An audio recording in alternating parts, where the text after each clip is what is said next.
1857 کی وار جو تھی یہ ڈیسائسو فیکٹر تھا کہ جب مسلمان جو تھے وہ ڈکلائن کا شکار ہو گئے. آج کے ٹاپک میں ہم علی گڑھ تحریک کو پڑھیں گے.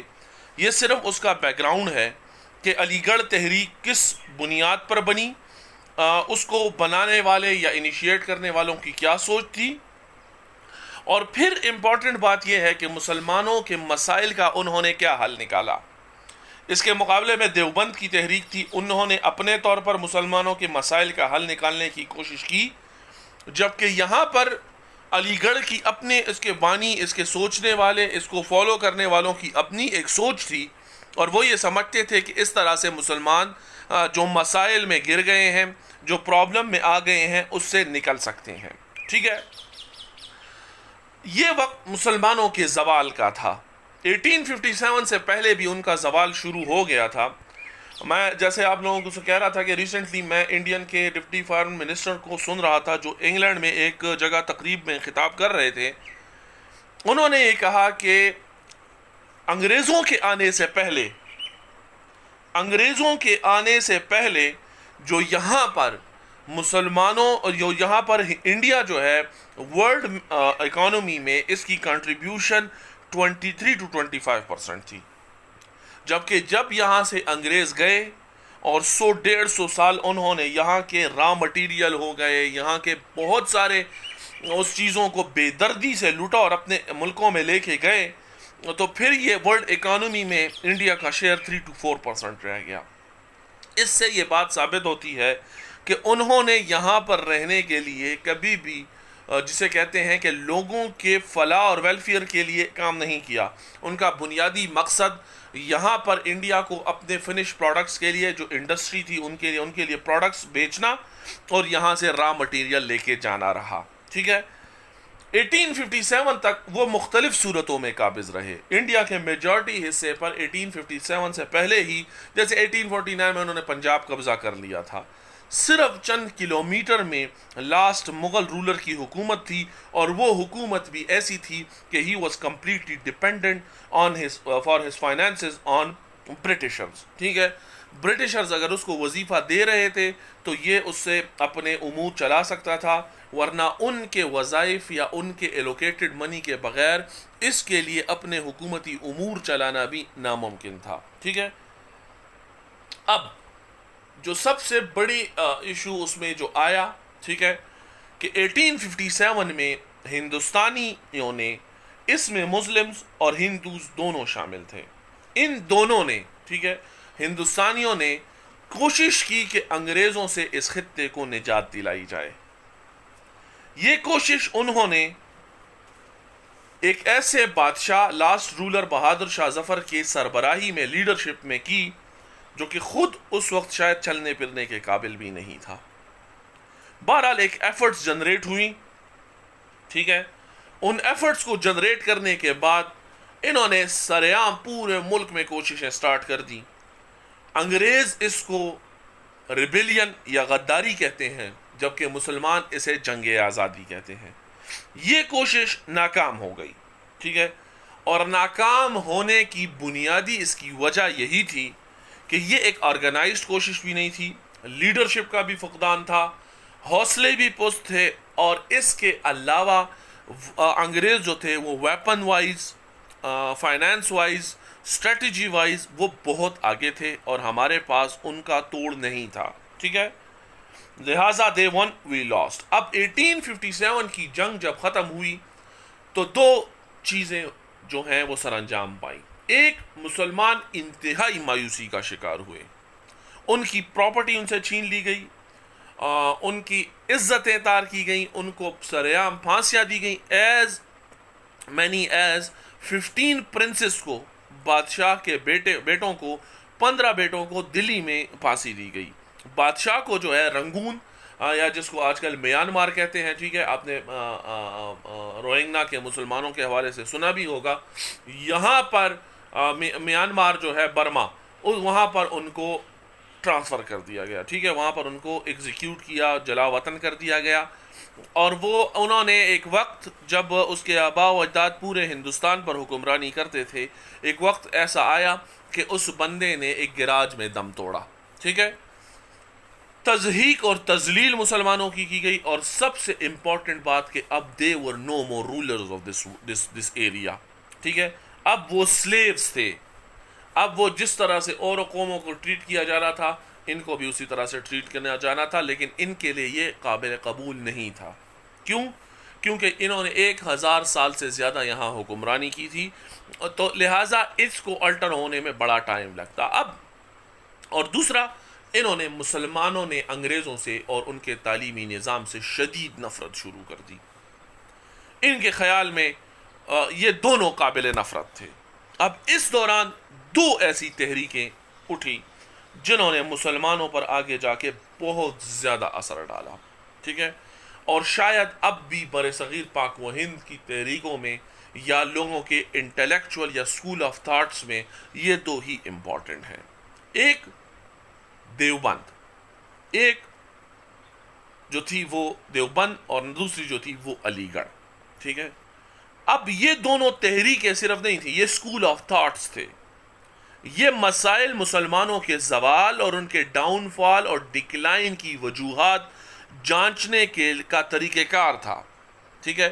ان کے بقول ان کے متعین کردہ اصول، ان کے متعین کردہ جو پالیسیز ہیں اس پر عمل کر کے ہی مسلمان اپنے آپ کو اس تذلیل بھرے ڈکلائنڈ پوزیشن سے بچا سکتے ہیں. ان کے بقول یہ اس کا ان کا پوائنٹ آف ویو تھا. اب یہ جو مذہبی طبقہ تھا علی گڑھ، جو دیوبند تھا مذہبی طبقہ، ٹھیک ہے، آپ دیکھتے ہیں کہ اب بھی پاکستان میں مسلک کے حساب سے دیوبند ہندوستان اور پاکستان میں زیادہ ہیں، ٹھیک ہے. یہ جو مذہبی طبقہ تھا دیوبند کے ماننے والے تھے، اس کے جو بانی تھے، جو اس کے لیڈرز تھے، وہ یہ کہتے تھے کہ مسلمانوں پر زوال اس وجہ سے آیا ہے کہ انہوں نے اسلام، خدا اور اس کے رسول کے بنیادی احکامات کی نفی کرنی شروع کر دی ہے. ان ادر ورڈز یہ فلی اور اچھے مومن نہیں ہیں. انٹل اینڈ انلیس یہ خدا اور اس کے رسول کے احکامات کو صحیح طور پر اس پر پابندی اس کی کریں گے، ٹھیک ہے، تو تب تک یہ until and unless جب تک یہ ان چیزوں کو فالو نہیں کریں گے they will not be able to have their previous positions and will always be haunted، اور یہ slaves ہی رہیں گے. یہ لوگ جو تھے یہ مسلمانوں کے زوال کی بنیادی وجہ کس چیز کو گردان رہے تھے؟ مذہب سے دوری کو گردان رہے تھے. اس لیے دیوبند میں مدرسہ بھی بنا، اور اس نے پھر بر صغیر پاک و ہند میں ایک بہت بڑی تعداد کے لوگوں کو متاثر کیا، ٹھیک ہے. اس کے مقابلے میں علی گڑھ کے جو ماننے والے تھے وہ یہ سمجھتے تھے کہ مذہب کا شاید مذہبی دوری جو ہے وہ خدائے پاک و برتر کی طرف سے قہر کی صورت میں تو آئے، ٹھیک ہے، لیکن انہوں نے یہ مثال دی کہ جنہوں نے مسلمانوں کو ریپلیس کیا ہے وہ بھی تو کوئی خدا کی پسندیدہ قوم نہیں ہے، وہ بھی تو کوئی مومن نہیں ہے.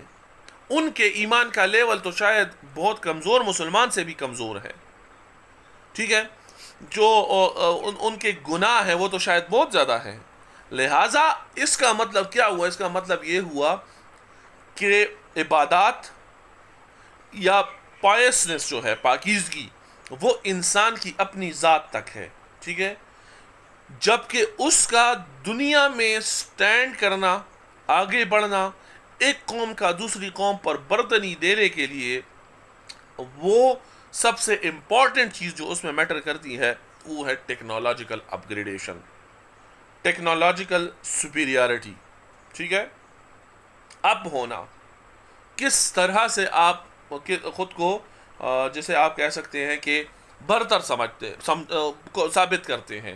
آپ سائنس میں کتنا آگے ہیں، آپ میڈیکل میں کتنا آگے ہیں، آپ فلسفی میں کتنا آگے ہیں، آپ گورنمنٹ سٹرکچر کو کیسے سمجھتے ہیں، آپ میتھمیٹکس میں دنیا کو کیسے لیڈ کر رہے ہیں، آپ ویپنز میں کس طرح سے آگے بڑھ رہے ہیں، ٹھیک ہے. یہ سب سے امپورٹنٹ چیز تھی. ان کا یہ خیال تھا کہ ماڈرن نالج کی بنا پر ہی انگریزوں نے مسلمانوں کو جسے کہتے ہیں آؤٹ کلاس کر دیا ہے. یہ انہی کا کمال ہے کہ جب وہ کیننز سے اٹیک کر رہے تھے تو مسلمانوں کے پاس بوسیدہ تلواروں اور زنگ شدہ جیسے ایروز کے علاوہ، تیروں کے علاوہ اور کچھ نہیں تھا. ٹھیک ہے، یہ انہی کا کمال تھا کہ جب مسلمان جو سفر ایک جگہ سے دوسری جگہ جانے کے لیے دن لے رہے تھے، ان کے پاس ایسے مشینز تھیں، ایسے ان کے پاس میڈیم آف کمیونیکیشن تھا جس کی وجہ سے وہ یہ سفر گھنٹوں میں طے کر رہے تھے. لہٰذا اس اسکول آف تھاٹ، علی گڑھ اسکول آف تھاٹ، یہ جو اس کے بانی تھے، اس کے ماننے والے تھے، ان کے خیال میں انسان کو سب سے اہم ترین چیز جو اس کو ایک قوم سے دوسری قوم کو ممتاز کرتی ہے، اس کو آگے بڑھاتی ہے، اس کو اپ گریڈڈ کرتی ہے، اس کو ڈسٹنگوش پوزیشن دلاتی ہے، وہ ہے اس کی ٹیکنالوجیکل سپیریارٹی. جب مسلمان 9th سینچری سے 15th سینچری تک پوری دنیا پر رول کر رہے تھے، اس کی بنیادی وجہ یہ تھی کہ یہ منطق، فلاسفی میں بھی آگے تھے، لاجک میں بھی آگے تھے، سائنس ٹیکنالوجی میں بھی آگے تھے، اور آپ کتنی ہی ایک انوویشنز کا صحرا انہی کے سر مانتے ہیں. جیسے الخوارزمی ہے. اب الخوارزمی جو ہے اس نے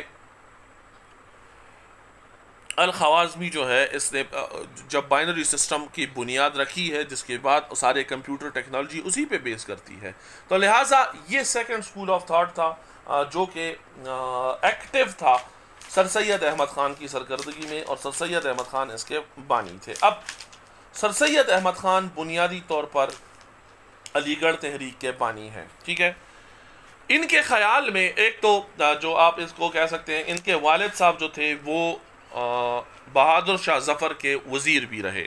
ٹھیک ہے، ان کے دادا جو تھے وہ ایسٹ انڈیا کمپنی کے میں جسے آپ کہہ سکتے ہیں کہ ایسٹ انڈیا کمپنی کے ملازم بھی رہے. ٹھیک ہے، ان کے دادا جو تھے یہ خود بھی انگریزوں کے بہت نزدیک تھے، اور ان کو جو ہے جونیئر جج کے طور پر اس میں اپوائنٹ کیا گیا. ٹھیک ہے، ان کے دادا جو تھے وہ ایسٹ انڈیا کمپنی، یعنی انگریزوں کے جو وہ کمپنی جس نے ہندوستان پر قبضہ کیا تھا، اس کے ملازم بھی رہے تھے. ان کے خیال میں یہ سمجھتے تھے، یہ اس بات کے حامی تھے، اور ان کے خیال میں مسلمانوں کو اگر مسلمانوں نے آگے بڑھنا ہے، ان کے خیال میں اگر مسلمانوں نے آگے بڑھنا ہے، اگر مسلمان اس ڈیگریڈنگ پوزیشن سے خود کو، اس کویگمائر سے خود کو نکالنا چاہتے ہیں، اس کی ایک ہی صورت ہے، اور وہ صورت ہے ماڈرن نالج. یہ انگریزوں کے ساتھ دشمنی کر کے اس نالج کو حصول نہیں کیا جا سکتا، نہ ہی اب انگریزوں کے ساتھ دشمنی جو ہے وہ کسی بھی طور سے مسلمانوں کے حق میں ہے. کیوں؟ اب وہ اس پوزیشن میں نہیں رہے کہ جہاں وہ تھنگز کو ڈکٹیٹ کروا سکیں. سوری، اب وہ اس پوزیشن میں نہیں ہے کہ جہاں وہ چیزوں کو ڈکٹیٹ کروا سکیں. اب وہ اوبیئنگ پوزیشن میں ہیں، اور جب یہ اوبیئنگ پوزیشن میں ہوں تو پھر اس میں اچھا یہ ہے کہ آپ جو اویلیبل ہے اس میں سے بہتر کی صورت کریں. ٹھیک ہے، لہٰذا ان کے خیال میں مسلمانوں کے لیے اب انگریزوں سے دشمنی انتہائی کاسٹلی پڑے گی، اور قومیں اس کا فائدہ اٹھائیں گی، ان کو ایجوکیشن میں ان سے آؤٹ ریس کر دیں گی، ان کو بزنس میں آؤٹ ریس کر دیں گی، اور ایٹ دا اینڈ یہ اس موجودہ پوزیشن سے بھی مزید ڈیگریڈنگ پوزیشن میں چلے جائیں گے. This was the case. ٹھیک ہے، سر سید احمد خان انگریزوں کے بہت قریب بھی تھے، اور 1857 کی وار آف انڈیپینڈنس میں انہوں نے کئی ایک انگریزوں کی جان بچائی تھی. اب یہ ایکسیڈنٹل نہیں تھا، یہ ایسے نہیں تھا کہ ویسے ہی ان کے ہاں پناہ لے لی تو انہوں نے جان بچا لی، بلکہ یہ ایک باقاعدہ ان کے انٹینشنز تھی، اور وہ یہ سمجھتے تھے کہ اس طرح سے وار کر کے اپنے لیے مسائل کو تو زیادہ کیے جا سکتے ہیں، کسی بھی طور سے کم نہیں کیے جا سکتے. جیسے قائد اعظم رحمۃ اللہ علیہ جو تھے وہ ہمیشہ کانسٹیٹیوشنل مومنٹس کے حق میں تھے، وہ کبھی بھی انکانسٹیٹیوشنل مومنٹس جو تھے ان کو سپورٹ نہیں کرتے تھے. تبھی وہ کہتے تھے کہ آپ کسی لا کو اپوز مت کریں، بلکہ آپ ایک پوزیشن اٹین کریں اور اس لا کو الٹر کر دیں، یہی چینج کر سکتے ہیں. اب اہم ترین بات بچے اس میں یہ ہے کہ جب جو سر سید احمد خان تھے، ان کے تعلیمات یا ان کے ایفرٹس، ان کی پالیسی یا یہ جس اسکول آف تھاٹ کو ریپرزینٹ کرتے تھے ان کے، اور بنیادی طور پر ان کے کچھ مقاصد تھے. نمبر 1 ان کے جو ایفرٹس میں شامل تھا کہ مسلمانوں اور برٹشرز کے درمیان جو غلط فہمیاں پیدا ہو گئی ہیں، کیونکہ سوری جنگ جو ہے 1857 کی، وہ تو دونوں قوموں نے لڑی ہے، وہ تو مسلمانوں نے بھی لڑی ہے، وہ تو ہندوؤں نے بھی لڑی ہے، لیکن اس کا اگر زیادہ نقصان مسلمانوں کو اب ہو رہا ہے، اس کی وجہ یہ ہے کہ برٹشرز مسلمانوں کو اس کا ایک تو انیشیٹر سمجھتے ہیں. ان کے خیال میں اس جنگ کو شروع کرنے والے مسلمز ہیں، نمبر 1. نمبر 2 وہ یہ بھی جانتے تھے کہ اگر ان سے اقتدار واپس لیا جا سکتا ہے، کوئی اگر ہے جو ان کے سپریمیسی اور مائٹ کو چیلنج کر سکتا ہے تو وہ مسلمز ہیں. لہٰذا ان کو جو ہے اس میں خطرہ بھی مسلمانوں سے زیادہ تھا، اس لیے انہوں نے مسلمانوں کو ہانٹ کیا، پروسیکیوٹ کیا، ٹھیک ہے، ان کو جیلیں دی، ان کے نواب جو تھے یا جو ان کے بڑے شرفاء تھے ان کو پھانسیاں دی، ان کو جلا وطن کیا، ان کی پراپرٹی کیپچر کر دی. عام لوگوں کو سرکاری جابز میں بھی نیگلیکٹ کیا جانے لگا، اور اس کی وجہ سے مسلمان جو تھے جو آلریڈی ہی ڈکلائن میں تھے، اب اکنامکلی بھی ان کو شدید مشکلات کا سامنا کرنا پڑا. اوکے، اب سر سید احمد خان کے جو بنیادی چند باتیں تھیں اس میں تھے کہ کنسیلیشن، برٹشرز اور مسلمانوں کے درمیان مفاہمت، ایسی مفاہمت کروائی جائے جس میں برٹشرز اور مسلمز دونوں کے مفادات سکیور ہوں، ٹھیک ہے، اور یہ ایک دوسرے کو دشمن نہ سمجھیں، بلکہ یہ مسلمانوں کو بھی اتنا ہی انڈین سٹیزن سمجھا جائے جتنا کسی بھی اور قوم کو سمجھا جاتا ہے، ٹھیک ہے. ایجوکیشن جو تھی وہ دوسرا یہ کہ مسلمانوں کے درمیان ایجوکیشن سپریڈ کی جائے، خاص کر انگلش ایجوکیشن کے حصول کی طرف ان کو مائل کیا جائے، کیونکہ اس کے بغیر جابز ملنا ناممکن ہے. ایون اس کے بغیر اپنے رائٹس کو پریس کرنا، اپنے حق کی بات کرنا بھی ناممکن تھا، ٹھیک ہے. اس کے بغیر آپ یہ نہیں کہہ سکتے تھے کہ آپ انگریزوں کے ساتھ بیٹر نیگوشیٹ بھی کر سکتے تھے. forget about getting jobs or any other facility. آپ ایون اگر ان کے ساتھ نیگوسیشن کرتے، اس کے لیے بھی آپ کو چاہیے تھا کہ آپ کے پاس ماڈرن انگلش ایجوکیشن سسٹم میں حاصل کردہ تعلیم موجود ہو.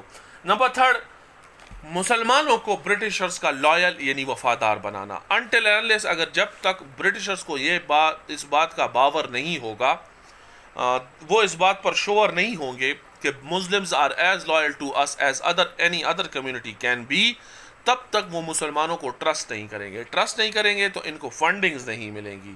فنڈنگز نہیں ملیں گی تو مسلمان بہت پیچھے رہ جائیں گے، ان کو گورنمنٹ جابز میں، اس طرح کے بہت سارے ایشوز میں ان کو پرابلم آ سکتی ہے، ٹھیک ہے. اور دوسرا فرینڈلی اور neighbourly relations between Muslims and other Indian nations یا کمیونٹیز.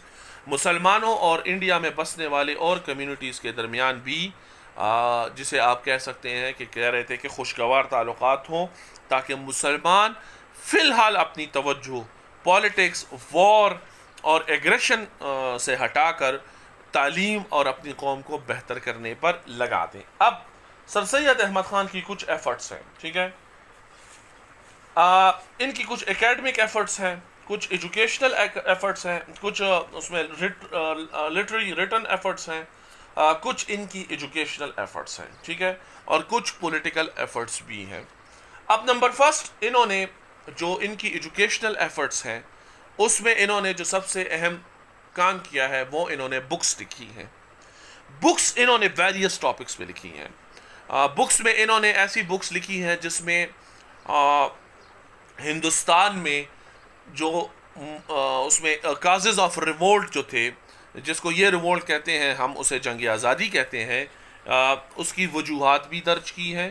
انہوں نے یہ کہا ہے کہ جو کازز آف انڈین ریوولٹ جو نامی بک لکھی ہے کہ اسباب بغاوت ہند، جس کو یہ لوگ بغاوت کہتے ہیں، ہمارے لیے وہ جنگ آزادی تھی ایک فورن ایگریسر سے، ٹھیک ہے. تو اس جنگ میں، اس وار میں انہوں نے یہ بیان کیا ہے کہ جو برٹشرز کے خلاف بغاوت ہوئی ہے، میں دوبارہ یہ بات ریپیٹ کر رہا ہوں کہ اس کو یہ لوگ بغاوت سمجھتے ہیں، ہمارے لیے وہ جنگ آزادی تھی، کہ جس کو انہوں نے بغاوت کہا ہے، ٹھیک ہے، یہ ہمارے لیے جنگ آزادی تھی. اس جو اسباب انہوں نے بیان کیے ہیں ان میں انہوں نے انگریزوں کو کہا ہے کہ آپ کی ال ٹریٹمنٹ، آپ کا برا رویہ بھی اس کا بہت حد تک ذمہ دار ہے. آپ ہمیشہ یہاں کے لوگوں کو الی ٹریٹ کرتے ہیں، مذہبی طور پر، سیاسی، سماجی طور پر، معاشرتی طور پر، کلچرلی ان کا مذاق اڑایا جاتا ہے، ان کو ویپنز کے ساتھ ٹرسٹ نہیں کیا جاتا، ٹائم اینڈ اگین ان کو لیس ہیومن بینگ ثابت کیا جاتا ہے، جس کی وجہ سے آپ کہہ سکتے ہیں کہ ان میں جو مسائل ہیں وہ جنم لیے، اور پھر ایگریشن آئی اور انہوں نے آپ کے خلاف بغاوت میں حصہ لیا. اور شاید وہ وار جو کسی اور کی سٹارٹ کردہ تھی، اس کا اگر یہ لوگ بہت خوشی سے حصہ بنے، اس میں بنیادی وجہ آپ کی ال ٹریٹمنٹ، ان لوگوں کے ساتھ غیر انسانی رویہ اور برتاؤ بھی شامل تھا. یہ انہوں نے کازز آف انڈین ریولٹ میں لکھے. ٹھیک ہے، اب میں آپ کو بتاؤں بچے کہ اس میں اتنی ڈفرینسز تھی، اتنی ڈسکریمنیشن تھی کہ جو برٹشرز تھے، انگریز جو تھے، اور جو ہندوستانی تھے، دونوں سپاہی اگر سیم رینک پر تھے پھر بھی دونوں کی سیلریز میں 2700 ٹائمز ڈفرینس تھی.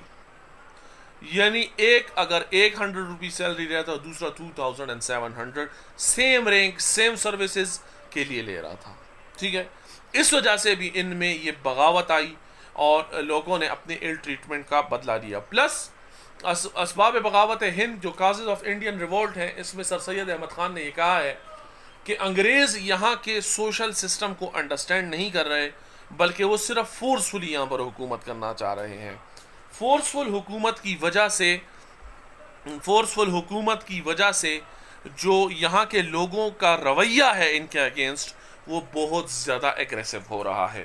تو لہٰذا انہوں نے کہا کہ ود بیٹر ٹریٹمنٹ، مسلمان جو ہیں ان کو اگر اچھی ٹریٹمنٹ دی جائے، ان کو اگر بیٹرلی ٹریٹ کیا جائے اور انڈینز کو بیٹرلی ٹریٹ کیا جائے، تو وہ بھی برٹشرز کے اتنے ہی لائل ہو سکتے ہیں جتنی لائلٹی خود ایک برٹش امپائر کے لیے شو کرتا ہے. ٹھیک ہے، پھر سر سید احمد خان نے دا لائل محمڈنز آف انڈیا بھی لکھی. ٹھیک ہے، لائل محمڈنز آف انڈیا جو ہے، اس میں یعنی لائل کا مطلب ہے وفادار مسلمان انڈیا کے. اس میں انہوں نے یہ بات ثابت کرنے کی کوشش کی. 1860 میں سر سید احمد خان نے میگزین بھی لانچ کیا، لائل محمڈنز آف انڈیا. ٹھیک ہے، جس میں انہوں نے different various social, political, cultural, economic problems پہ اور خاص کر ایجوکیشن ریلیٹڈ چیزوں کو ہائی لائٹ کرنے کی کوشش کی. اس میں انہوں نے لکھا، مسلمانوں کے اس میں بارے میں لکھا، برٹشر سے یہ کہا کہ آپ اگر مسلمز کو ٹرسٹ کریں تو یہ کسی بھی اور نیشن کی طرح آپ کے اتنے ہی وفادار ہو سکتے ہیں جتنی کوئی ایک اور نیشن ہو سکتی ہے. ٹھیک ہے، آپ کو صرف ان کو ٹرسٹ کرنا چاہیے تاکہ یہ آپ کے ساتھ اور آپ کے اور ان کے درمیان جو پرابلمز ہیں وہ برج ہو سکیں، ان مسائل کو حل کیا جا سکے. پھر انہوں نے کچھ اور بکس بھی لکھی ہیں، جیسے تحقیق لفظ نصارہ. برٹشرز اکثر یہ کہتے تھے کہ مسلمز ہمیں نصارہ کے نام سے یاد کرتے ہیں، جو کہ شاید اس ورڈ کو وہ ڈیگریڈنگ پوزیشن کے طور پر لیتے تھے، حالانکہ حقیقت یہ نہیں تھی. سر سید احمد خان نے اس کو کلیئر کرنے کی کوشش کی کہ ہماری جو ہولی بک ہے اس میں یہود و نصارہ کا ذکر آیا ہے، اٹس این عربک ورڈ، اور اس میں کہیں بھی تذلیل اور تضحیک کا پہلو شامل نہیں ہے. پھر انہوں نے بکس ایسی بھی لکھی، جیسے انہوں نے کچھ بکس اور بھی لکھی، تابین الکلام. ٹھیک ہے، بائبل پر انہوں نے کمنٹری کی جو ان کی مقدس کتاب ہے اور ہمارے لیے بھی مقدس ہے. پھر انہوں نے بکس لکھی جس میں انہوں نے کہا کہ برٹش یعنی کرسچینٹی اور اسلام کے درمیان جو کامن تھنگز ہیں. ٹھیک ہے، اور یہ انہوں نے کہا کہ یہ اہل کتاب ہیں. اہل کتاب کا مطلب ہے کہ ان پر کتاب نازل ہوئی ہے. اور پھر بارہا انہوں نے کہا کہ ہمارا اپنا ایمان آپ کے پیغمبر پر ایمان لائے بغیر مکمل نہیں ہو سکتا، لہٰذا آپ کسی بھی اور کمیونٹی کے زیادہ دشمن ہو سکتے ہیں، ہمارے نہیں ہونے چاہیے، کیونکہ ہمارے درمیان مذہبی طور پر اتنی سملیرٹیز ہیں، عبادات، دعا مانگنے کا طریقہ، اور ہمارے اسلام میں حضرت عیسیٰ علیہ السلام کو بہت اسپیشل پوزیشن حاصل ہے، بارہا ان کا ذکر قرآن شریف میں آیا ہے۔ پھر یہ بھی کہا کہ ان پر ایمان لائے بغیر ایک مسلم نہیں ہو سکتا، وہ ہمارے ایمان کا حصہ ہے، لہٰذا مذہبی طور پر بھی آپ کو ان سے نفرت نہیں کرنی چاہیے۔ کسی بھی اور کمیونٹی کے مقابلے میں مسلمان آپ کے زیادہ نزدیک ہیں۔ یہ بچے ان کی اکیڈمک خدمات تھیں۔ اب اسٹیبلشمنٹ آف سکولز، میں نے آپ کو کہا کہ سر سید احمد خان یہ سمجھتے تھے کہ مسلمانوں کے زوال کی بنیادی وجہ، جو ان کے زوال کی بنیادی کنسرن تھی، وہ ماڈرن نالج سے دوری تھی۔ انٹل اینڈ انلیس کہ وہ لوگ ماڈرن نالج کی طرف آئیں، تب تک ان کو جسے کہہ سکتے ہیں کہ ان کے ریوائول ممکن نہیں ہے، ٹھیک ہے۔ اس میں انہوں نے اسٹیبلشمنٹ آف سکولز جو تھے وہ بھی کیے کہ 1859 میں انہوں نے مراد آباد اور 1862 میں غازی پور میں سکولز کھولے۔ اوکے بیٹے، آج کا لیسن اس کو ختم کر لیتے ہیں۔